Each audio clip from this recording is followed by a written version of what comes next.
ထမင်းစားပြီးပြီးချင်းမှာဒီအချက်တွေမလုပ်သင့်ပါဘူးထမင်းစားပြီးပြီးချင်းမှာအစာချေစနစ်ကိုထိခိုက်စေတဲ့အမူအကျင့်လေးတွေကိုပြောပြပေးပါမယ်တစ်ထမင်းစားပြီးပြီးချင်းလက်ဖက်ရည်သို့မဟုတ်ကော်ဖီတောက်ခြင်းကိုရှောင်ပါလက်ဖက်ရည်ထဲမှာပါတဲ့ tannins နဲ့ကော်ဖီထဲမှာပါတဲ့ caffeine ဓာတ်တို့ဟာတန်တဲ့ဆိုရင်မှုရောကြစေပါတယ်အထူးသဖြင့်အသားနည်းနည်းစားသူတွေမှာသွေးရတဲ့ယောဂပိုဆိုးစေနိုင်ပါတယ်နှစ်ထမင်းစားပြီးပြီးချင်းဆေးလေးတောက်ခြင်းကိုရှောင်ပါ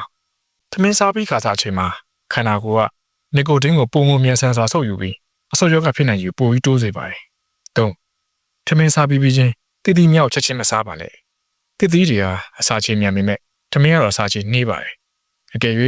စတိုက်စားလိုက်မိမယ်ဆိုရင်လေပွားပြီးအစာမကြေဖြစ်တတ်ပါတယ်ထမင်းစားပြီးတိတိစားဖို့ကိုအနည်းဆုံးတစ်နိုင်လောက်ဆောင်ပါလေး